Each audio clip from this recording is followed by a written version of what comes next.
I was 3 glasses deep into a Pinot Noir that cost more than my first car, sitting on a terrace in Provence that smelled like lavender and old money.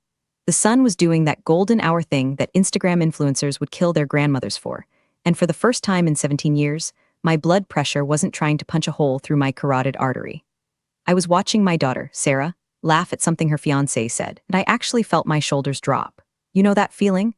When the invisible anvil you've been carrying around since the dot-com bubble burst finally hits the floor? Yeah, that. Then my phone buzzed. It wasn't a polite notification. It was the angry, insistent vibration of a device possessed by a demon with an MBA. I looked down. 17 Slack notifications, 2 voicemails, and then, screen lit up with a face that made me want to gargle broken glass.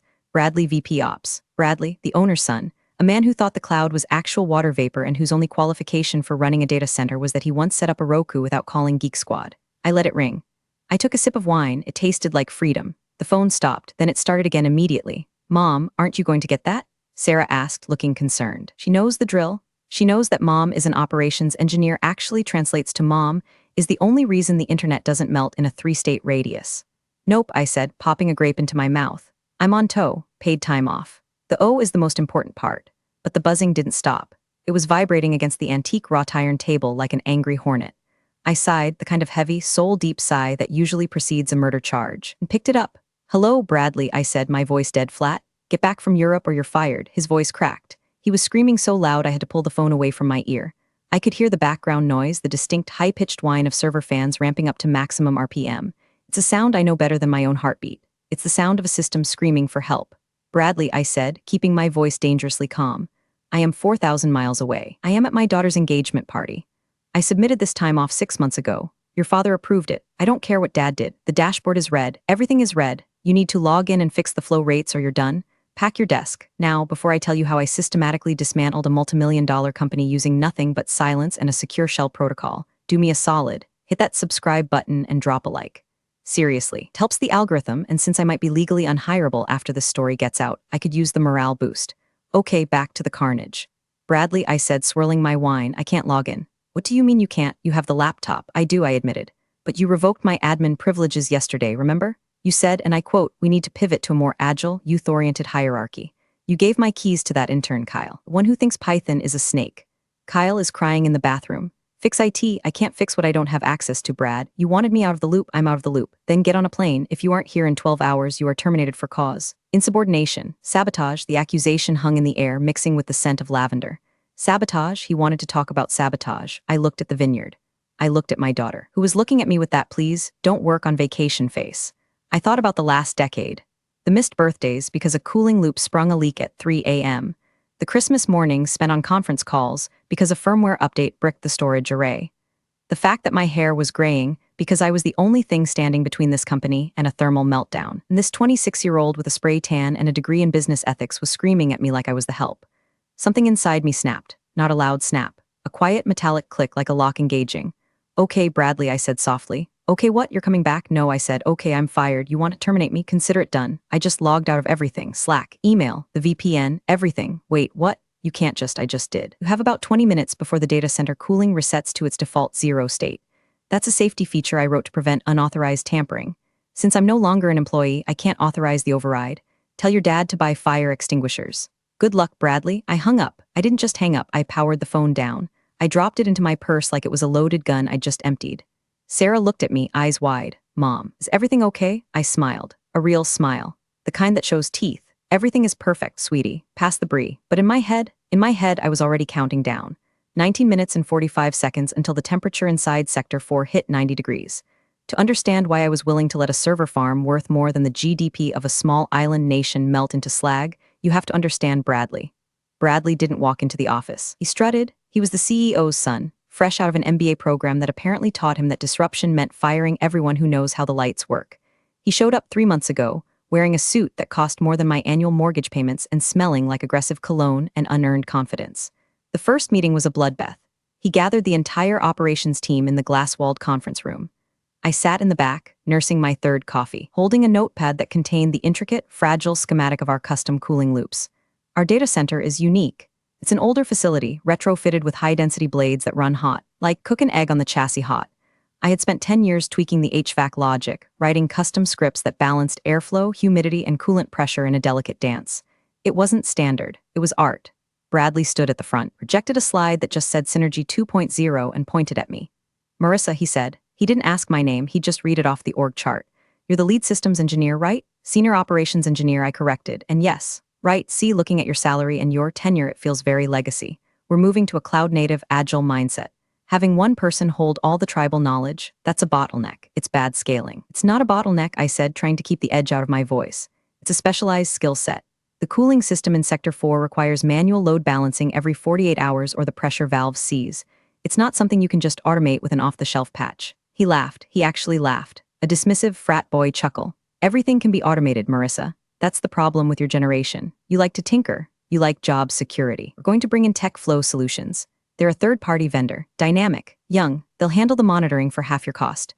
My blood ran cold. Tech flow, I knew them. They were a chop shop. They hired fresh grads, gave them a script, and paid them minimum wage to reboot servers when a light turned red. They wouldn't know a pressure valve from a bicycle pump. Bradley, I said, standing up. If you let tech flow touch the HVAC logic, you will burn this building. I'm not being metaphorical. The thermal density in the racks is critical. If the coolant stops cycling for more than 30 minutes, the halon gas triggers. If the halon triggers, the servers shut down hard. You lose data, corrupt drives, millions in SLA penalties. He waved a hand, swatting away my concerns like a gnat. You're being dramatic. This is exactly why we need new blood. You're too attached. You're emotional. Emotional. I sat down. I didn't say another word for the rest of the meeting. I watched as he demoted my two best technicians. I watched as he signed the contract with TechFlow. I watched as he systematically stripped away my access to the budget, the hiring process, and finally, the strategic planning. But he made one mistake. He assumed that because I was legacy, I was stupid. He didn't know that I had hard-coded the cooling protocols myself. He didn't know that the automation he loved so much was actually a script running on my local terminal, authorizing the system to keep pushing coolant every time the pressure spiked. He wanted automation? Fine. The week before my vacation, I initiated what I call the nanny protocol. It's a soft lock sequence. Basically, the system checks for a specific digital token, my personal admin key, every 48 hours. If it sees the key, it assumes mom is home and everything is fine. It keeps the coolant flowing. It balances the load. If it doesn't see the key, it assumes a security breach. It assumes a hostile takeover. And to protect the hardware from unauthorized erratic tampering, it reverts every single setting to the factory default. The factory default for those chillers is off. I tried to warn him. I sent him an email titled Critical System Dependencies Do Not Ignore. He replied with TL. Doctor, enjoy your vacation, Marissa. We've got this. So I packed my bags, I packed my sunscreen, and I packed the only encrypted USB drive that contained the override codes. When he screamed at me on the phone, telling me I was fired, he didn't just hurt my feelings. He triggered the employment termination clause in my own head. I wasn't an employee anymore. Cool. Then my key was no longer authorized. The clock had started ticking the moment he said you're done. Back in Denver, 4,000 miles away from my Pinot Noir, the situation was deteriorating faster than a banana in a backpack. I can picture the scene perfectly because I've lived through the drills 100 times. But this wasn't a drill. The main operations center is a glass fishbowl in the center of the building. Usually, it's a hum of low-level activity, green lights on the wall-sized monitors, a gentle clatter of keyboards. But right now, it would be a disco of red warning strobes. Kyle, the intern who thought Python was a reptile, was likely hyperventilating into a paper bag. The Tech Flow guys, let's call them Tweedledee and Tweedledumbess, were probably staring at the main dashboard, which was currently displaying a cascade of high-temp warnings for Sector 4, Rosa through F. Just reboot the controller. Bradley would be shouting, pacing back and forth in his Italian loafers, sweating through his dress shirt. Why aren't you rebooting it? We tried, sir. One of the Tech Flow guys would stammer. We sent the kill signal to the HVAC master node. It refused the command. What do you mean it refused? It's a machine. It does what it's told. It says unauthorized user, the tech would say, pointing at the screen. We tried using the admin root password you gave us. It's not working. That's because the admin root password Bradley had was for the operating system. It wasn't for the firmware. I had separated those layers 5 years ago after a Russian botnet tried to hijack our thermostat to mine Bitcoin. The firmware layer, the brain that actually tells the valves to open and close, only listened to one user, Brennan Sue. Call her back. Bradley probably screamed, grabbing his phone again. Get her back on the line, but my phone was off. I was eating cheese. She's not answering, sir, Kyle would whisper. Then hack it. You guys are hackers, right? Bypass the firewall. Here's the funny thing about data centers. They are designed to keep people out, especially physical infrastructure controls. You can't just hack a localized cooling controller from the internet if the bridge is down. And the nanny protocol, it burns the bridge. It disables remote port access as a security measure. To fix this, someone had to physically go into the server room, plug a console cable into the maintenance port of the master chiller unit, and enter the 64-character encryption key. The key that was on a USB drive. In my purse, in France. Sir, another tech would pipe up, his voice trembling. The ambient temperature in row C just hit 85 degrees. The fans are running at 100%, but they're just pushing hot air around. The AC isn't blowing cold. Why isn't it blowing cold? The compressors have shut down. They're in safe mode. Safe mode? That sounds good. Safe is good. No, sir. Safe mode means they turn off to prevent the motor from exploding due to conflicting instructions. They're waiting for a manual reset. Bradley would be staring at the wall of screens. He'd see the client names blinking in red: banks, hospitals, logistics companies, real people with real money who were about to experience a very real outage. How long? Bradley would ask, the arrogance finally draining out of him, replaced by the cold, wet dread of a man realizing he just threw a grenade into his own lifeboat. At this rate of climb, the tech would check the graph. The thermal shutdown threshold for the storage arrays is 105 degrees. We're gaining a degree every 90 seconds. Bradley would do the math, or try to. 20 minutes, the tech would say. Maybe less. Open the doors, Bradley would scream. Open the server room doors, get fans, get ice, I don't care. And that is the exact moment the chaos would shift from technical difficulty to physical comedy. I imagined them running to the break room, grabbing bags of ice from the freezer, dragging box fans from the supply closet. It was like trying to put out a forest fire with a water pistol. I took another sip of wine. The sun was setting. It was getting chilly in Provence. I put on a cardigan. Back in Denver, things were just starting to heat up. If you've never stood inside a data center when the cooling fails, you can't appreciate the visceral horror of it. It's not just warm. It's an oppressive, industrial heat that feels heavy in your lungs. In Sector 4, the noise would be deafening. Every server has internal fans, tiny little plastic blades that spin at 10,000 RPM. When the sensors detect heat, they throttle up. Usually they run at 30% speed, a gentle hum. Now, thousands of them were screaming at 100% capacity, creating a sonic wall of white noise that vibrates in your teeth. It smells like burning dust, like ozone, like expensive electronics cooking in their own juices. The hot aisle behind the racks, where the exhaust vents out, would be lethal. We're talking 120 degrees and climbing. The cold aisle, which is supposed to be a crisp 65 degrees, would be creeping past 90. By now, the client tickets were rolling in. At first, it's just automated alerts, high latency, packet loss. Then the humans start calling. Hey, our database transaction time just went from 5 milliseconds to 5 seconds. We can't process credit card payments. That's the regional bank client.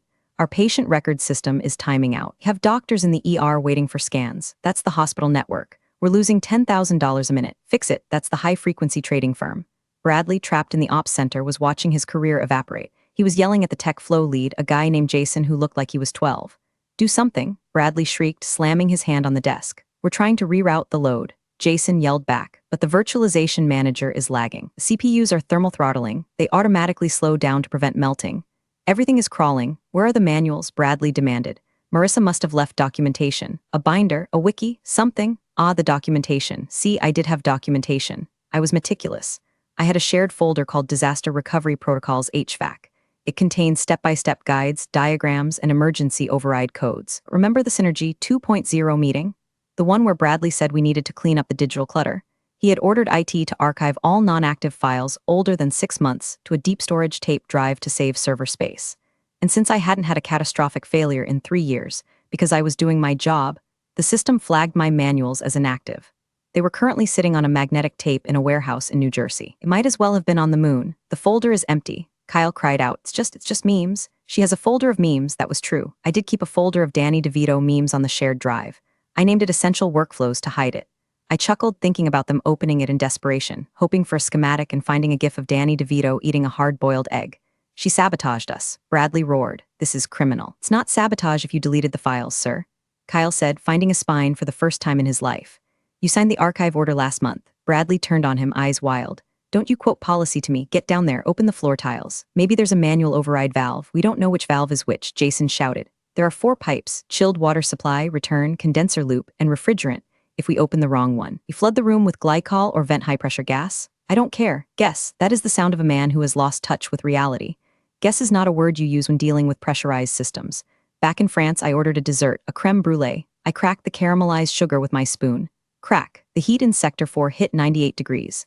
The first storage array, drive bank 12, began to blink amber. Drive failure imminent. The smell of burning plastic was getting stronger.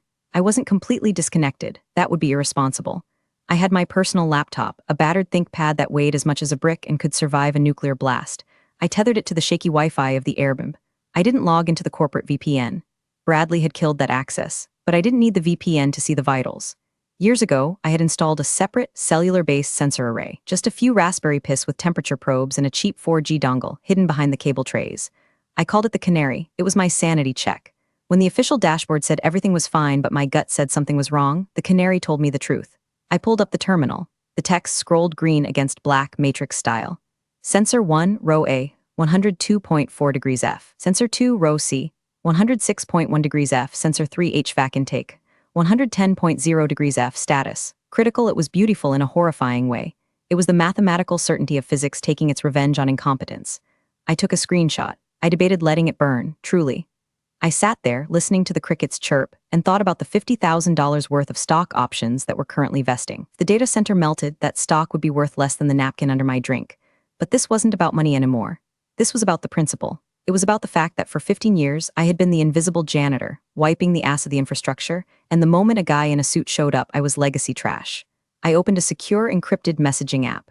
I had a group chat with the old ops team, the guys Bradley had fired or demoted. Even Kyle was in it. Lurking, I uploaded a video file I had pre-recorded before I left. Just in case, I hit send. Back in the ops center, every screen on the local network flickered. I hadn't hacked the system. I had simply set a scheduled task on the internal message board to autoplay a specific file if my admin token hadn't been renewed by 4 p.m. on Friday. Bradley's monitor went black. Then, my face appeared. I was sitting in my living room in Denver, holding a mug that said I see dumb people. Hi team, the video Marissa said. Her voice was calm, almost bored. If you're seeing this, it means I'm not in the building and my admin token has expired. It also means the nanny protocol has initiated. On the screen, Bradley froze. The tech flow guys stopped running. By now, video Marissa continued, the cooling loops have reverted to factory defaults. That means off. You're probably seeing temps in the high 90s. Have exactly 20 minutes from the start of this video until the halon gas dumps. Once the halon dumps, the oxygen is sucked out of the room to starve a potential fire. Humans cannot breathe halon. Get out of the server room. I took a sip of coffee in the video. There is no password you can guess. There is no bypass. The encryption key is on a physical USB drive. If you don't have the drive, you don't have the cooling.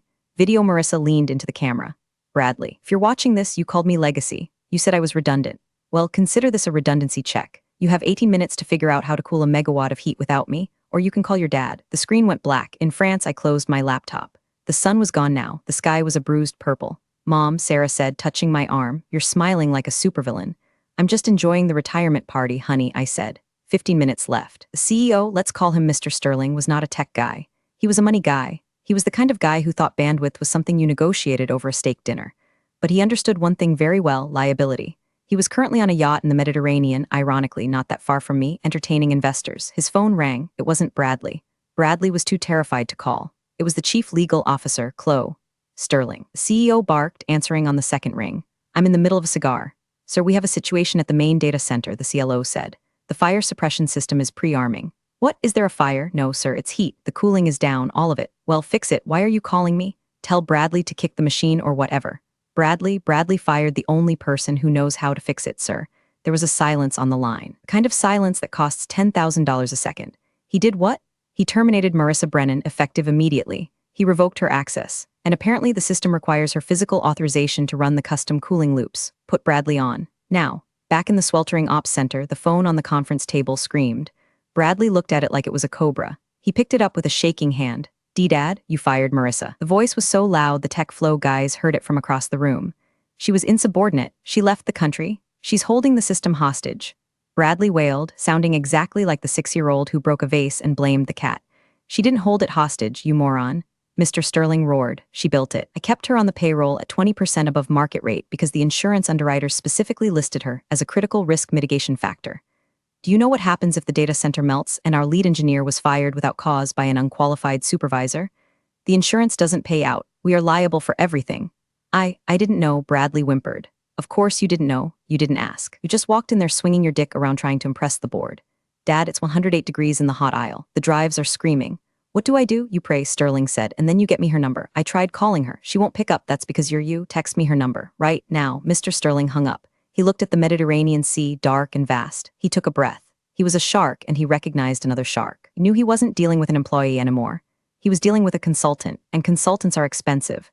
In Pravos, my phone buzzed again. I looked at the ID. Richard Sterling. I didn't answer. Not yet. You see, in negotiations, the person who speaks first loses, but the person who answers the phone too quickly looks desperate. I let it go to voicemail. Then I waited 2 minutes. Then I sent a text. Hi, Richard. Currently at a family event. Reception is spotty. Is this urgent? Emmett was the most passive-aggressive text message in the history of telecommunications. His reply came 3 seconds later. Call me, name your price. I smiled. I took another sip of wine. Mom, Sarah said, you're doing the scary face again. Just wrapping up a contract negotiation, honey, I said. Almost done. We were down to 9 minutes. The ops center was no longer an office. It was a sauna filled with panic. Ambient temperature in the room had risen to 85 degrees just from the heat leaking through the server room doors. Inside the server room, it was an oven. Warning, thermal critical. Zone 4, shutdown imminent. The automated voice was calm, which made it worse. Can we just use portable AC units? Jason, the tech flow lead, yelled. He had stripped off his uniform shirt and was wearing a sweaty undershirt. We have 2 portable units, Kyle shouted back. It produced 12,000 BTUs of cooling. The server rack produces 400,000 BTUs. It's like spitting on a bonfire. Find the drive. She must have a backup drive here. Bradley was tearing apart my desk. He dumped my drawers on the floor. Pens, tampons, old stress balls, and a stash of emergency Snickers bars scattered everywhere. Found one? A tech yelled. He held up a USB stick he found taped under my monitor stand. Bradley snatched it. Plug it in, go, go, go. They ran to the console. They jammed the USB stick in. The screen flickered. Access denied. Biometric authentication required. It needs a fingerprint, the tech screamed. Whose fingerprint? Bradley demanded. Hers. It's encrypted to her hardware key. Bradley stared at the screen. He looked at his own thumb. He looked at the USB drive. For a second, I bet he considered cutting off my thumb, but I was in France, so the logistics were tricky. I pass it, we can't. It's military-grade encryption. If we guess wrong 3 times, it wipes the drive. We have to shut it down, Kyle said quietly. Bradley, we have to pull the plug. A hard shutdown? No. Bradley grabbed Kyle by the collar. If we do a hard shutdown, the client database is corrupt. The transactional logs won't write. We lose the data. If we lose the data, the lawsuits start tomorrow morning. We have to keep it running. If we keep it running, hardware melts. Kyle pushed him back.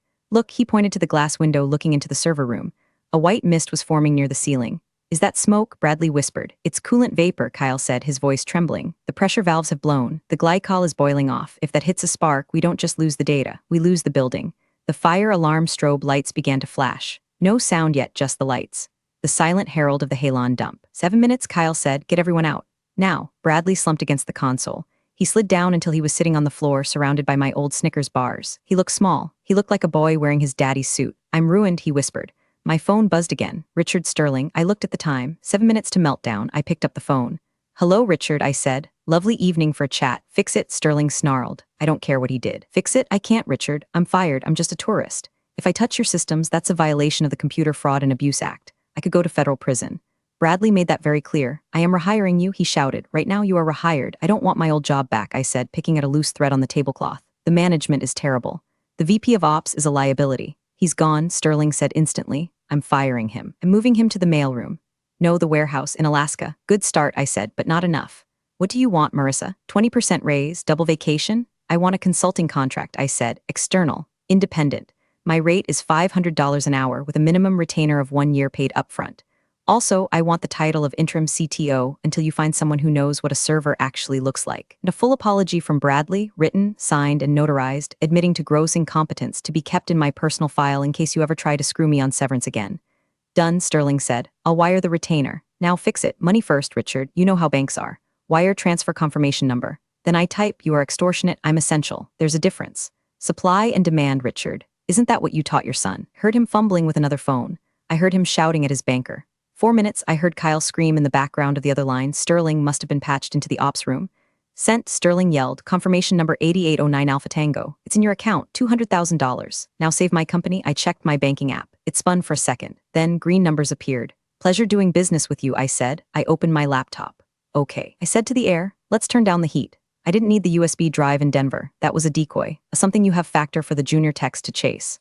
The real master key was a 4096-bit RSA token stored on my UBI key, which was currently plugged into my laptop in France. I opened the terminal. I connected to the satellite backdoor. User, Mbrennan Sue, password, 2FA touch UBI key. Access granted. I typed one command. Sudo / etc / HVAC / emergency override sh reset force. I hit enter.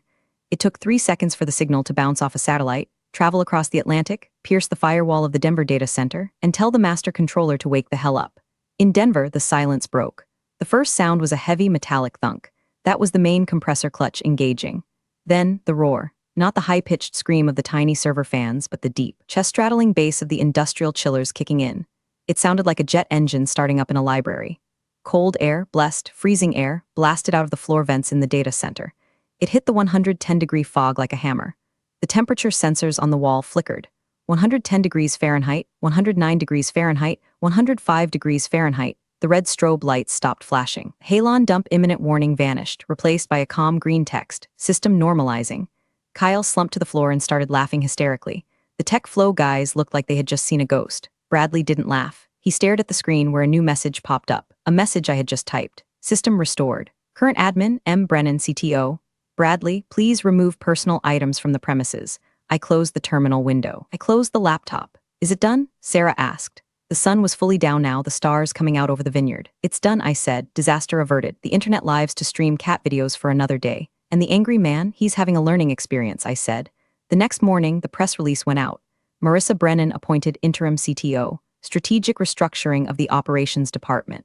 Bradley was escorted out of the building by security. Rumor has it he's now managing a frozen yogurt stand in Dayton. I hope he remembers to check the freezer temps.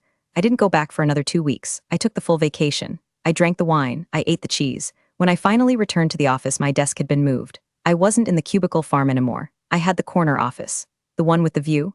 And on my new mahogany desk, someone, probably Kyle, had left a small shrine, a framed picture of Danny DeVito and a bottle of sriracha.